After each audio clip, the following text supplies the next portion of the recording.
1, 2, 1, 2. Salut à tous, c'est Tolerant Zero. Et aujourd'hui, on se retrouve sur Nations Glory Delta. Ça fait très longtemps que j'ai pas fait de vidéo sur la série. En tout cas, c'est probablement la dernière. Alors, pas que je quitte NG ou quoi que ce soit, mais plutôt que on va simplement déménager de serveur. Et oui, j'ai bien dit déménager de serveur parce que j'ai anciennement fait une série sur le Epsilon, si vous vous rappelez très bien. Et il faut savoir que à l'époque, eh ben, on était avec plein d'autres joueurs qui étaient fort sympathiques. Petite dédie à Célian par exemple, ou même à plein d'autres joueurs. Mais bon, c'est vrai que la dédicace risque d'être sacrément longue. Donc, euh, simplement que là, ça sera le dernier épisode. Donc si vous aimez évidemment la série jusqu'au bout, n'hésitez pas à mettre un commentaire, un like et même à vous abonner, ça ferait extrêmement plaisir. Sur ce, on peut commencer la vidéo. Et tout d'abord, il faut savoir que le pays a pas trop mal avancé, alors même si en l'espace de quelques mois c'est rien du tout. Alors, la plus grande difficulté du pays, ça a été évidemment de recruter des joueurs, et même on en a pas mal perdu depuis, parce que si on fait le /FF, comme d'habitude, on peut voir qu'on est plus que 13 au lieu d'être 15. Donc c'est pas terrible. Au bout de 170 jours quand même. C'est vrai que ces derniers temps, je suis plus trop actif. Donc les alliés, on en a plus beaucoup. Alors, le seul truc intéressant qu'on a, c'est l'industrie au niveau 8, ce qui est quand même assez intéressant. Parce qu'on peut faire la fusée. Et c'est ce qui est clairement prévu de faire. Alors, j'ai tout le matos pour la fabriquer, mais je n'ai pas l'expérience. C'est pour ça que pour l'instant, j'attends d'avoir le matériel nécessaire, que j'ai commandé d'ailleurs. Donc on n'en est pas trop mal niveau argent, bon même si c'est pas grand chose. Et puis voilà. Au niveau des builds, alors on n'a clairement pas rajouté de build au niveau extérieur, c'est-à-dire que tout a été resté comme ça. Mais si on regarde un peu le panneau, par exemple, on peut voir que j'ai rajouté un warp. Alors on va faire la commande. /f warp maison. On attend quelques secondes parce que oui, on n'est pas des pay-to. Et on arrive dans une zone qui est clairement en construction. Donc après, si ça peut intéresser quelqu'un, ça peut donner des idées. Et en fait, voilà, la zone normalement était censée être fabriquée pour accueillir des joueurs. Alors je vais expliquer un peu le fonctionnement. Alors tout d'abord, on a un peu comme un sorte d'hôtel à un endroit. Alors peu importe le chunk que c'est, mais voilà, il y aura un hôtel. Et dans cet hôtel, il y aura 4 chambres distinctes.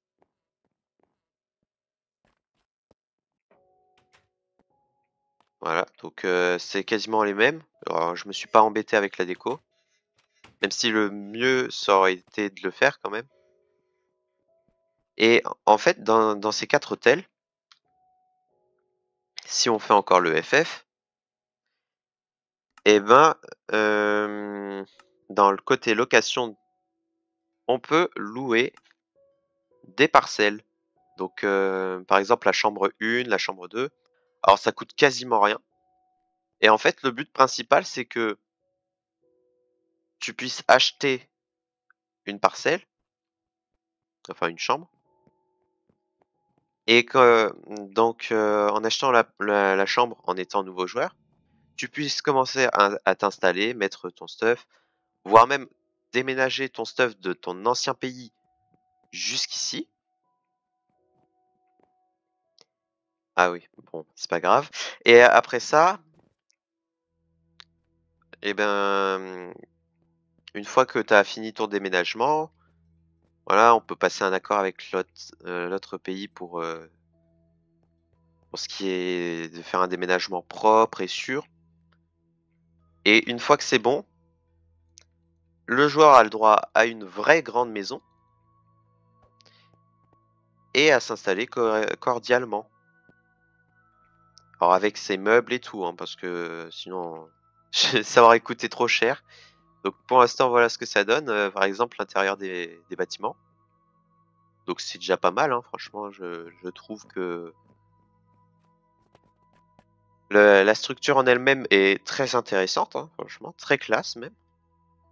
Alors je sais qu'il manque quand même pas mal de détails. Ça aurait été sympa de mettre par exemple un bouton pour essayer de faire un petit 3D, ou alors des escaliers sur les côtés pour rendre la structure un peu plus classe. Mais bon,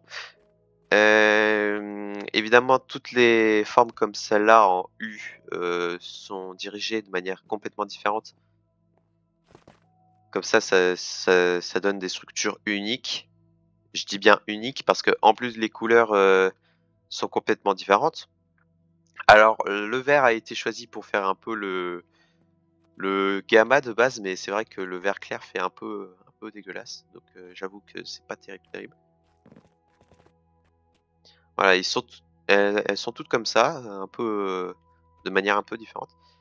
Et il y en a encore d'autres qui sont en construction. Alors, notez que ça c'est pas vraiment bon. Voilà. Donc ça, voilà. Au niveau des constructions, c'est déjà pas mal. Alors il y a un peu de bazar, évidemment. Donc c'est pas si grave. Et le plus fou, c'est que juste à côté, j'ai laissé évidemment 3 chunks d'espace pour y laisser les champs. Comme ça, si quelqu'un a envie de reprendre le concept de champ pour tous les joueurs du pays, bah il peut totalement. Parce que ce sont des champs de 3 par 3 qu'il pourrait faire au lieu de 1 par 1. Surtout que j'avais déjà commencé à creuser un tout petit peu en haut, mais bon, le problème c'est qu'on est sous la mer, donc à chaque fois qu'on creuse un peu, et ben on finit un peu dans les pieds dans l'eau. Donc c'est un peu dommage. Ensuite, donc on a un peu parlé de la fusée, hein. Vraiment, juste un peu. Alors, je vais vous dire un peu en quel état est un peu la fusée. Donc, j'ai laissé le matériel ici. Donc clairement, il manque quasiment rien. Alors tout ce qui est terre cuite ou bloc d'herbe, c'est les objets qui coûtent une fortune que je veux pas laisser dans des coffres banals comme ça. Alors pour des raisons de sécurité, hein, je pense que vous avez compris. Et je les ai remplacés par des blocs d'herbe pour dire que c'est validé, ou alors si c'est jaune, c'est qu'il manque encore du matos. Là par exemple, c'était pour la Nether Star. Nether Star que c'est bon, j'ai enfin récupéré après quand même un mois de farm. Alors pas non, pas non-stop, hein, c'est-à-dire à un moment je mets 1 heure, à un moment je mets 30 minutes, à un moment 12 heures, voilà. C'est moi qui décide un peu de comment je farm. Et donc voilà, pour ce qui est de la Nether Star, c'est bon. D'ailleurs, attendez. On va fabriquer le niobium. Oh merde. J'ai plus de charbon. Hop là, on va fabriquer le niobium compresse qui se trouve là. Très intéressant à faire, en tout cas. Parce que si on regarde le craft, la fusée spatiale, niobium compresse, ouais. Le Rocket Blueprint et tout, franchement, j'ai tout pris. Voilà, j'ai tout fabriqué, j'ai tout acheté ce qu'il fallait, par exemple, donc ça. J'ai même la citerne, mais comme vous avez pu le comprendre au début, bah, en fait, tout ça va me servir clairement à rien. Parce que comme je l'ai déjà dit, je déménage sur le Sigma. Donc, quand la fusée sera fabriquée hors épisode, malheureusement, Alors je vous ferai quand même un petit short YouTube spécialement pour la fabrication de la fusée, parce que c'est un événement très, très, très spécial.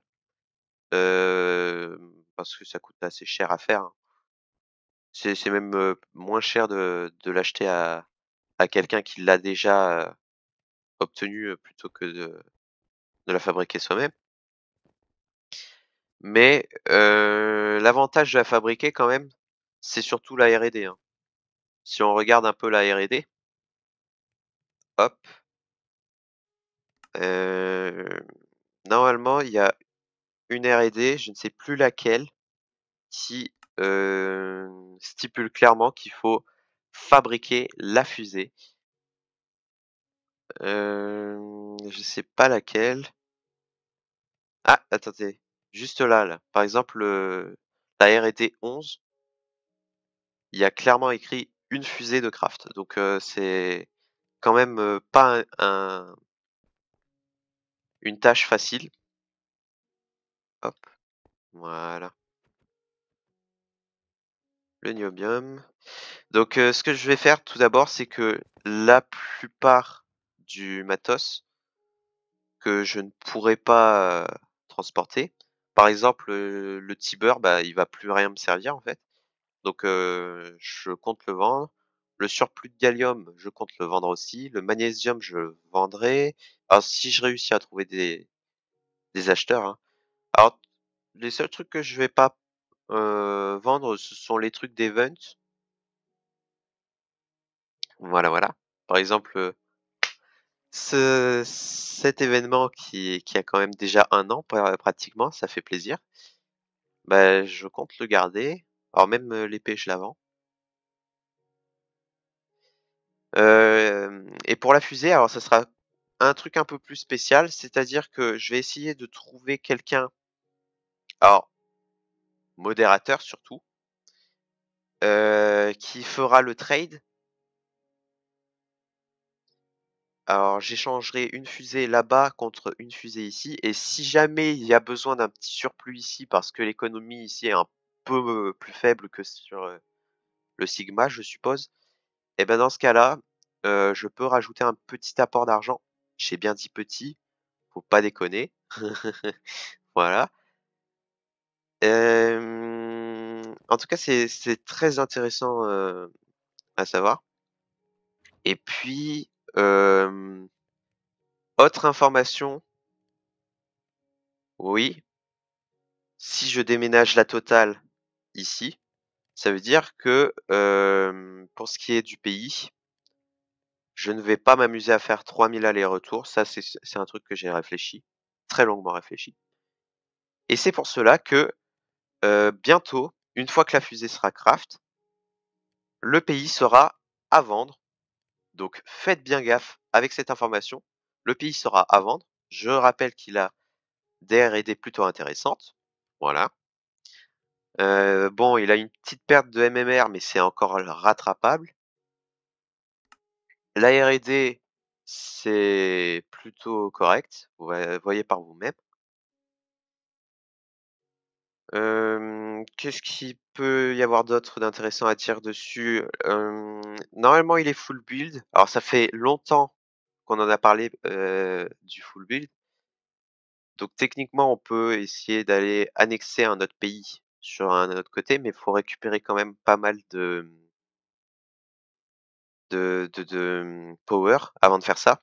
Parce que oui, les pays sont pas à côté en Océanie. C'est un petit défi que je peux lancer aux joueurs, comme ça. Et par ailleurs, donc voilà, il y a un peu de stuff, qui a été préparé justement pour les nouveaux joueurs du pays et tout. Donc ça, c'est très intéressant. Alors j'ai encore pas mal de matos pour, en fabriquer évidemment. Toutes les machines, tous les outils, seront à vendre, y compris, les spawners. Alors les spawners, si possible, je préfère quand même les échanger interserves. Comme ça me permet, d'en avoir sur le Sigma, enfin interserve, donc entre le Sigma et le Delta. Tout échange entre ces deux serveurs, je les accepte volontiers.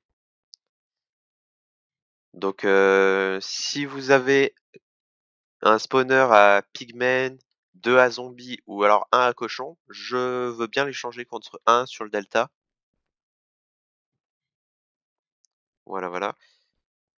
Pour ce qui est des outils électriques, j'ai juste une pelle enfin non, une pioche élec. Une pioche élec avec son chargeur élec évidemment. Donc vous me proposerez un prix. En fait, l'épisode, je pense que je vais l'appeler Qui pour m'acheter tout mon stuff sur Delta, hein, en fait. C'est ça, hein. C'est pas on va bientôt craft la fusée ou alors on va bientôt aller sur la Lune. C'est qui pour m'acheter tout. C'est ça le but. Donc évidemment, je privilégie les échanges entre les servs de la part d'un modérateur parce que c'est plus sûr. Ou sinon, après, je contacterai un modérateur sur l'un des deux serveurs pour faire intermédiaire. D'accord? Pour être sûr, mais de chez sûr, que l'échange est validé. D'accord? Pas que je me fasse trahir parce que je déteste ça et tout le monde en fait n'aime pas se faire trahir. Voilà. Soyons d'accord. J'ai encore pas mal de matos, franchement. Bon, bah, je crois que c'est à peu près tout sur l'épisode, hein. Vraiment, c'est juste une histoire de vendre le pays. Voilà. Alors même si ça me désole un peu de devoir faire ça, mais il y a plusieurs raisons pour laquelle je fais ça. Déjà, tout d'abord parce que gérer plusieurs pays, enfin non, gérer un pays et jouer sur un autre serve différent, ça coïncide pas trop. Voilà, donc c'est vraiment quelque chose d'assez complexe à faire. Ensuite, pour ce qui est littéralement de la gestion de ce pays-là, déjà, je suis sérieusement en galère, donc s'il faut déjà que je parte, c'est un peu la merde. Voilà. Alors désolé pour le gros mot, mais sérieusement, hein, c'est vraiment pas terrible. C'est-à-dire que je gère très très mal un pays. Alors, enfin, le début d'un pays, peut-être, mais un pays qui est développé comme celui-là, disons que c'est la galère, hein, soyons d'accord. Les joueurs, j'arrive pas à les trouver, j'arrive pas à les conserver. Et ce, même si je leur donne 2000, une maison et tout compagnie, ça, j'y arrive pas. Ensuite, même si la sécurité du pays est correcte, voilà, ça peut être assez long et pénible à s'occuper, voilà. Il y a plein de raisons pour que le pays soit difficile à gérer. Et donc, c'est pour ça que si jamais quelqu'un veut racheter le pays, je peux totalement lui laisser les clés. Mais par contre, pour l'instant, je dis non pour ce qui est de la vente du pays. Je dis bien pour l'instant. Donc, c'est bientôt possible, une fois que j'aurai fabriqué la fufu. Du coup. Et puis voilà. C'est à peu près tout pour cet épisode, hein. Et ouais, ça fait quand même quelques mois que j'avais pas fait d'épisode sur la série et ça sera malheureusement le dernier épisode de la série. Alors évidemment, c'est pas fini, hein. L'aventure sur Nations Glory est clairement pas finie. Mais je suis plutôt fier de ce que j'aurais fait sur le Delta, mon grand retour. Voilà, ça a été assez fort dès le départ et au final ça a été assez tranquille sur la suite.